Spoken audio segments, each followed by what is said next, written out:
what was very powerful that we had not seen in any other platform, and to this day I still think is very powerful for Hybridley, is that ability to be able to measure sort of the engagement and the power of that meeting inside of an organization.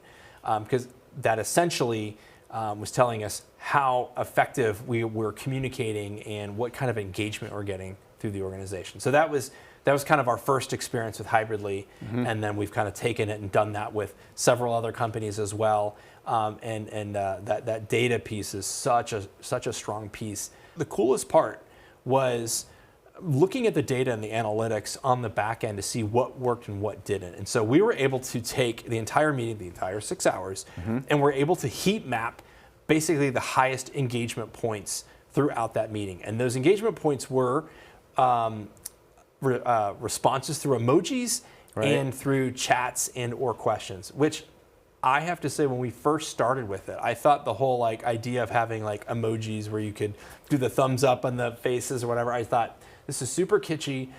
Who's actually going to use this? Everybody. This is corporate. Yeah, we don't. Everyone does. They mash that button just like they do on social media. It's pretty incredible. And I have a couple theories on why that is. Maybe it's because it gives me something to do, but also it's a measure of response and how I feel.